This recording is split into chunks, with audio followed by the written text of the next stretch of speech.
महर्षि जमदग्नि व माता रेणुका के महातेजस्वी पुत्र व भगवान शिव के परम शिष्य परशुराम ने धरती से समस्त क्षत्रिय राजाओं का नाश करने की जो प्रतिज्ञा की थी, आज उसे पूर्ण कर परशुराम परमपिता ब्रह्मा के समक्ष आकर उन्हें सूचित कर उनसे आगे के कार्यादेश के लिए प्रार्थना करते हैं। हे परमपिता, मैंने अपनी प्रतिज्ञा के अनुसार स्वेच्छाचारी, आतताई और प्रजा उत्पीड़क राजाओं का विनाश कर दिया है। हे सृष्टि रचयिता, मुझे उपदेश दीजिए कि मुझे क्या करना है। वत्सराम, इस संसार में समस्त बंधु बांधव, स्वजन, माता पिता, यहां तक कि अपने इष्ट देव से बड़ा स्थान गुरु का होता है। गुरु ही भक्ति देते हैं, शक्ति देते हैं और उत्तम ज्ञान देकर भवसागर पार कराते हैं। अतः मेरा परामर्श है कि मंगल स्वरूप कल्याण मूर्ति, समस्त ज्ञान विज्ञान के अधिष्ठाता अपने गुरु शिवजी की शरण में जाओ। हे परमपिता, मैं आपके आदेश का पालन करते हुए शीघ्र कैलाश जाता हूं। आपने सत्य कहा है पितामह। भगवान शंकर के दिए हुए अस्त्र शस्त्र और युद्ध ज्ञान से मैं इस युग के महासमर में विजयी हो पाया हूं। आज्ञा पितामह।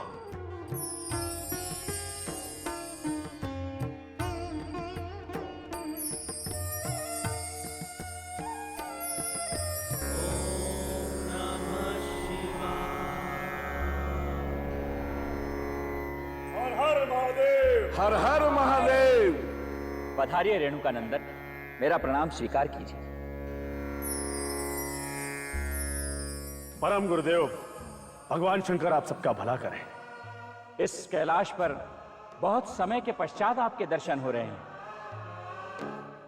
क्या आप अपने गुरुधाम को ही भूल गए हैं महात्मन?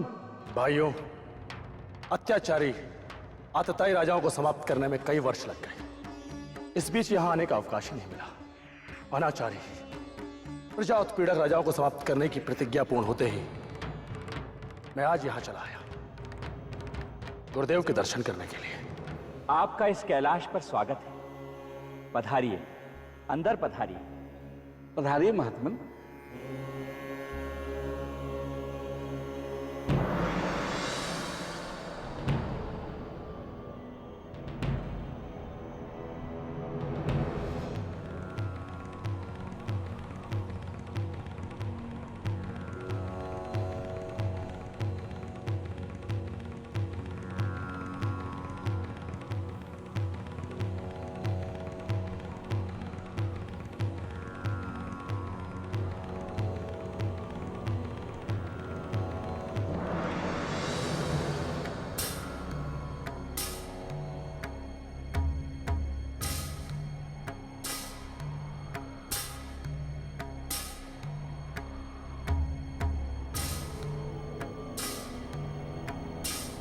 श्रीमान जी,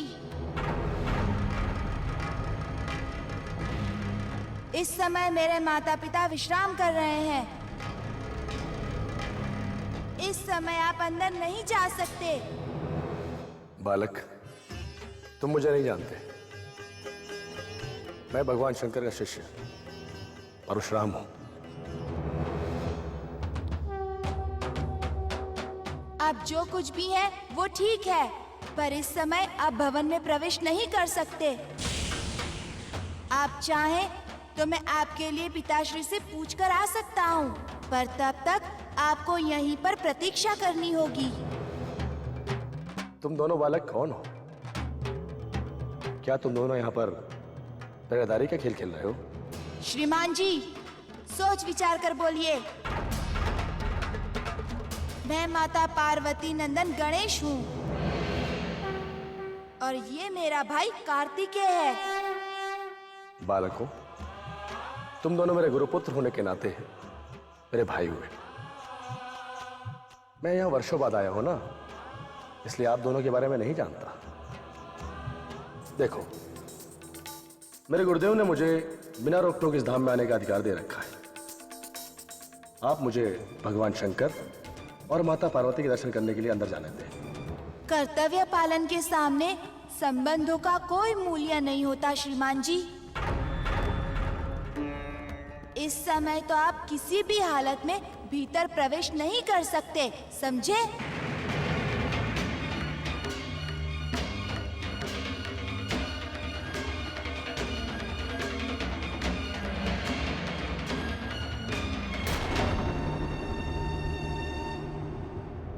अपने आप को भगवान शंकर का शिष्य कहते हो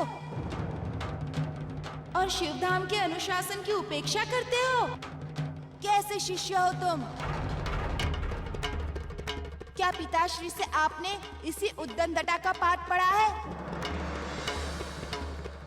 सोच लो, समझ लो, हम दोनों के रहते हुए आप भीतर प्रवेश नहीं कर सकते।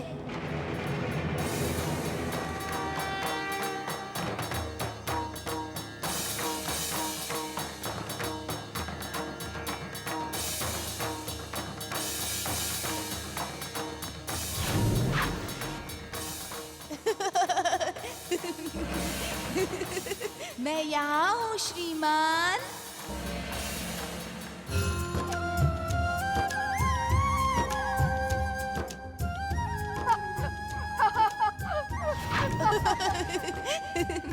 मैं यहाँ हूँ श्रीमान जी।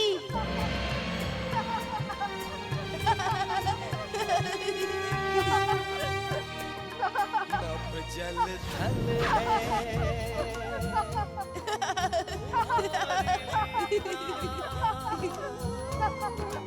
हर एक पल है तुम्हारी लीला जो दिखता है जो घटता यहाँ देखिए श्रीमान। तुम्हारी लीला गणेश लीला गणेश लीला गणेश लीला गणेश लीला। ओम गं गणपतये नमः। ओम गं गणपतये नमः। ओम गं गणपतये नमः। ओम गं गणपतये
पार्वती, कैलाश में आज ये विचित्र सा कोलाहल कैसे हो रहा है?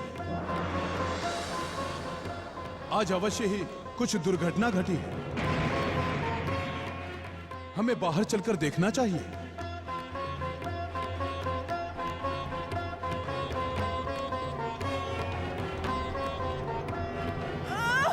मेरा दान! मेरा दान!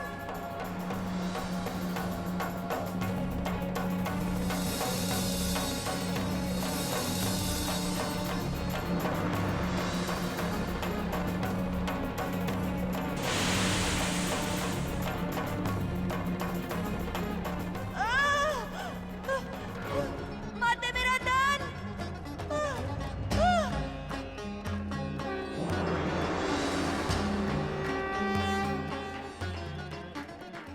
नाम महादेव।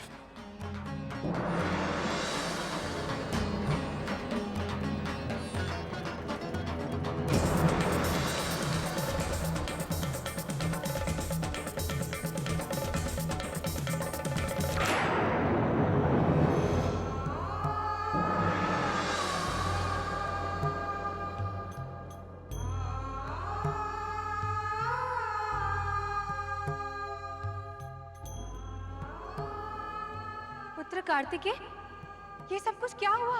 माते, ये परशुराम द्वार में प्रवेश करने का हठ कर रहे थे।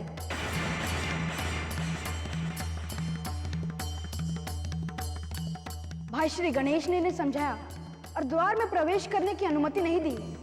परशुराम शक्ति प्रयोग पे उतर आए।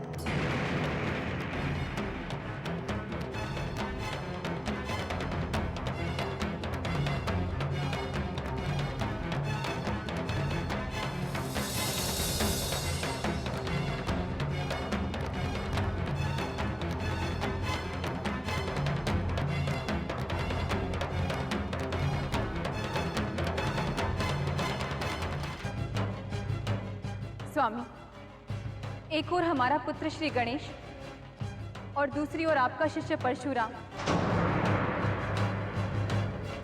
किसका दोष है? इसका निर्णय शीघ्र करें स्वामी।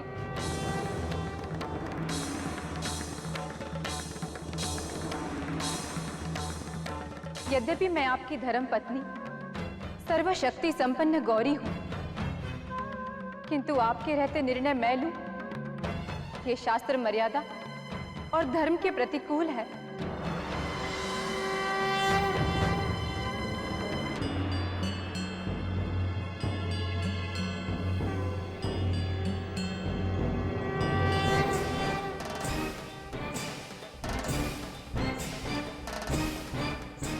राम, तुम ब्रह्मकुल में पैदा हुए हो ना? तुम महर्षि जमदग्नि के पुत्र और योगियों के गुरु शिव शंकर के शिष्य हो ना? लक्ष्मी के अंश से उत्पन्न सती रेणुका तुम्हारी माता है। मुझे तो ये समझ में नहीं आ रहा कि किस दोष के कारण तुमने ये दुष्कर्म किया है।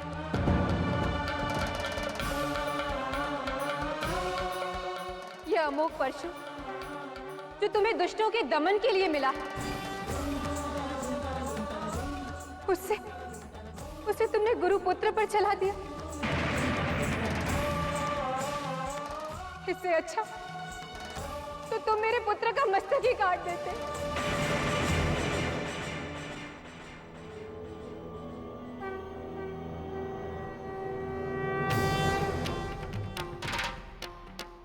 मेरे पुत्र श्री गणेश ने तुम्हारे दिव्य परशु का सम्मान रखा है, अन्यथा तुम्हारे जैसे 1000 परशुराम को मारने की क्षमता रखता है मेरा पुत्र।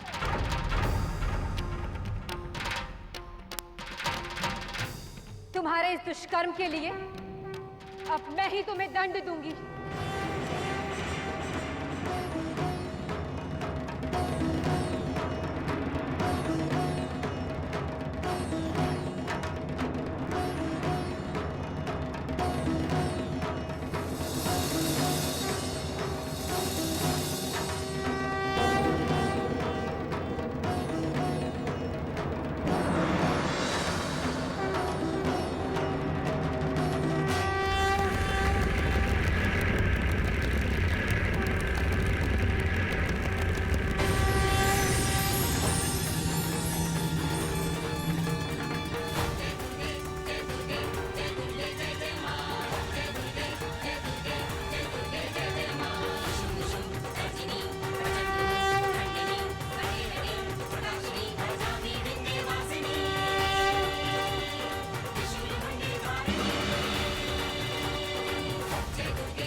शक्ति के अहंकार में चूर परशुराम, तुमने मेरे पुत्र गणेश पर अपने परशु से प्राणघातक प्रहार किया है।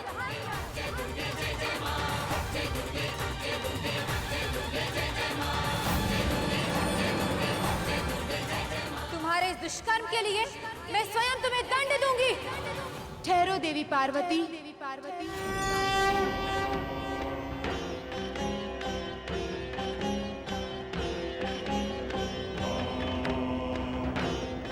ये क्या कर रही हो?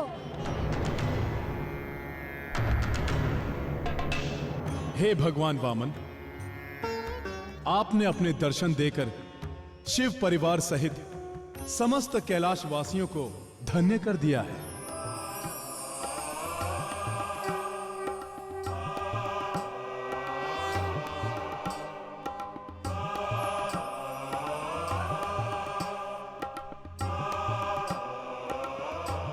अपने आतिथ्य का लाभ देकर हमें धन्य करें देव। हे महादेव, मैं यहाँ आपका अतिथि बनकर नहीं आया हूँ। जब मैंने देखा कि आप जैसे गुरु के द्वार पर परशुराम जैसे शिष्य का वध होने को है, इसे रोकने के लिए मैं यहाँ चला आया। संसार में गुरु और शिष्य का संबंध सबसे ऊपर, सबसे अधिक पवित्र और आत्मीय होता है महादेव। हे वामन देव, आपकी इस कृपा के लिए हम सब आपके आभारी हैं। हे आशुतोष, इसमें आभार मानने की कोई बात नहीं है। छोटी छोटी बात, असावधानी और नासमझी से बड़ी दुर्घटनाएं घट जाती हैं। समय रहते उनका समाधान करना हर जागरूक व्यक्ति का धर्म है। मैंने तो सिर्फ अपना धर्म कर्तव्य निभाया है महादेव। हे देव, मैं समझ नहीं पा रहा हूं कि परम शांत और सुखधाम कैलाश में यह स्थिति कैसे उत्पन्न हो गई। हे महादेव, भूल परशुराम से हुई है। अमर्यादित अधिकार की भावना के कारण परशुराम ने गुरु पुत्र श्री गणेश और देवी पार्वती के अनुशासन की अवहेलना की है। इसी के परिमार्जन हेतु मैं यहाँ आया हूँ। देवी पार्वती, यद्यपि भूल परशुराम से हुई है, फिर भी भगवान शिव जी की अर्धांगिनी होने के कारण आपको भी मर्यादा में रहना आवश्यक था। पुत्र मोह के कारण आप अपने विराट व्यक्तित्व को भूल बैठी देवी। हे वामन देव, आपका कथन उचित है, किंतु आप ही बताइए, इस संसार में ऐसी कौन सी माँ है जो अपने पुत्र पर हुए प्राणघातक प्रहार से विचलित नहीं हो जाएगी। मेरे पुत्र पर हुए प्राणघातक प्रहार से मेरा मातृत्व भाव उग्र हो उठा। इसमें मेरा क्या दोष है देवी पार्वती, किसी सीमा तक आपका कथन सत्य हो सकता है, किंतु आप केवल श्री गणेश की माँ ही नहीं, परशुराम के लिए भी गुरु पत्नी हैं, जिनका स्थान माता से भी ऊंचा होता है। हे गिरिराज किशोरी, जिस तरह आपके लिए श्री गणेश और कार्तिकेय हैं, उसी तरह परशुराम भी हैं।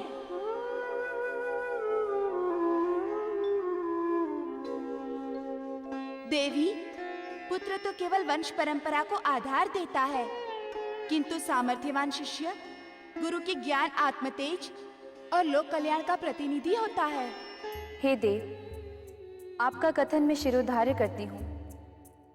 परशुराम के परशु प्रहार से मेरे पुत्र गणेश का एक दांत टूट जाने से उसका अंग भंग हो गया। इसका क्या समाधान है? देवी पार्वती, हर बुरी घटना के पीछे कोई न कोई अच्छाई छिपी होती है। पाप पुण्य, शुभ अशुभ, लाभ हानि, सुख दुख, सर्दी गर्मी, ये सब इस द्वंदात्मक सृष्टि के लक्ष्य हैं। आपके पुत्र त्रिलोक में एक दंत के नाम से विख्यात होंगे। उनकी शरण लेने वाले के विघ्न इसी तरह से नष्ट हो जाएंगे, जैसे परशु प्रहार से श्री गणेश का एक दांत कट गया है। हे राम, तुमने क्रोधावेश में आकर शिवलोक की मर्यादा का उल्लंघन करते हुए श्री गणेश का दांत तोड़ा है। अतः शास्त्र के अनुसार तुम निश्चिंत ही अपराधी हो। तुम्हें ध्यान रखना चाहिए था, शिवधाम की प्रत्येक व्यवस्था शिवजी और देवी पार्वती द्वारा निर्धारित होती है। तुमने गुरुधाम के अनुशासन को तोड़ते हुए श्री गणेश पर प्रहार करके घोर अपराध किया है। हे वामनदेव, निश्चित ही यह मुझसे अपराध हो गया है। वस्तुतः मनुष्य के कर्म ही उसके स्वभाव का निर्माण करते हैं। 21 बार दुष्ट दुराचारी प्रजा पीड़क क्षत्रियों का विनाश करने के कारण मेरे स्वभाव में सहज उग्रता और कठोरता ने घर कर लिया है। इस कारण यह मुझसे अपराध हो गया है वामनदेव। परशुराम, अपराध की स्वीकृति ही उसके प्रायश्चित का आधा कार्य पूरा कर देती है। हे वामनदेव, आपने मेरे अपराध का आधा भार हल्का कर दिया है। अब आप मुझे वो उपाय बताएं जिससे मैं अपने अपराध भार से पूर्णतः मुक्त हो जाऊं। राम, मुख्य रूप से तुम देवी पार्वती के अपराधी हो। यदि ये तुम्हें क्षमा कर दें, तो तुम अपराध से पूरी तरह से मुक्ति पा सकते हो।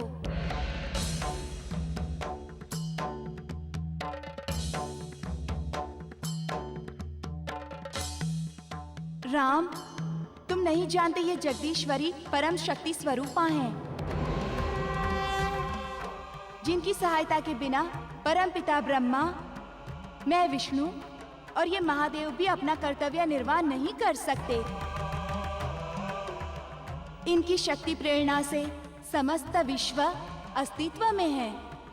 ये देवी साकार रूपों में नाना अवतार लेकर लीलाएं करती हैं। तुम इन्हीं की शरण लो, इन्हीं की पूजा भक्ति करो, इसी से तुम्हारा कल्याण होगा।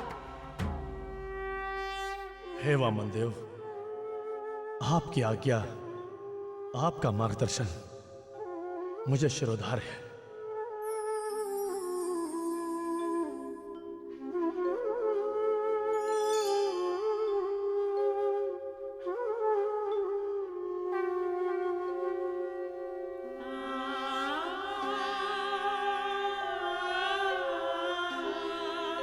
Thank you.